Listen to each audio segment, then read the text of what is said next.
Hey guys, welcome back to Guitarchaeology with Pinetop Jackson. Today we have a curious mystery I'm hoping you guys can help us solve. My friend Tom from Refuse Reuse was commissioned to refinish this guitar. But what is it? First thing we notice is the black and white crackle finish. This look screams late 80s and makes me think first of Jackson guitars. I've seen Jackson dinkies and soloists with this finish style. But then we also see the bird inlays on the neck, which could only be Paul Reed Smith.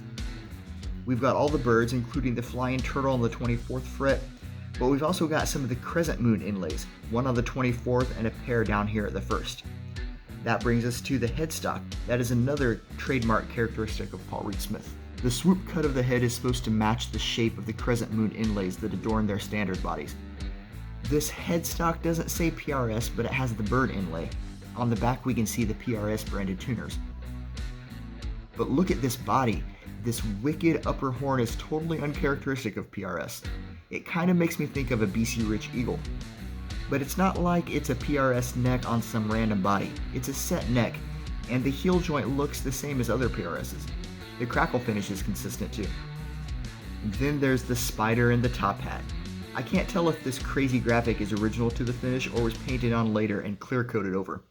One thing that Tom noted, and it's hard to see it in the video, but the clear coat is kind of fading or discoloring around the spider, but nowhere else.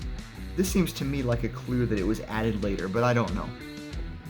The current owner of this guitar bought it used in New Jersey. The body is routed for 3 pickups, but there was only this one humbucker when he obtained it. At first Tom thought it was glued in, but it turns out it was attached with Velcro. Here's the back of the pickup, no markings or anything. Here's the rotary switch pickup selector. Here's the volume pot.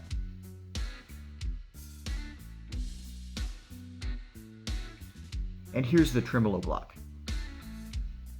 So everything we see says this is a PRS. It's just that crazy upper horn throws everything off.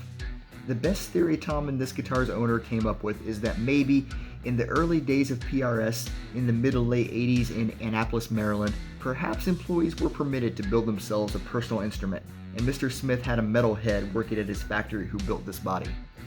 So most likely this guitar came from the PRS factory, and if so, there is a little detail that can help us narrow down its date of manufacture. The neck joint appears to have what's called a small heel. In 1991, PRS began using a larger heel to give more material and substance to the joint between the body and the neck. Also note that the company moved to a larger facility in Stevensville, Maryland in 1995.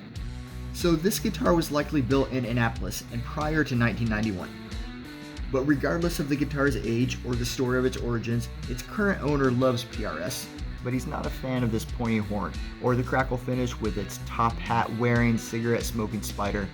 So he's left it with Tom for a new custom finish that's going to include a bit of body modification. If any of you guys has an inkling as to the origins of this guitar, please leave us a comment. Also, you should go check out Tom's channel, Refuse Reuse. I'll leave a link in the description.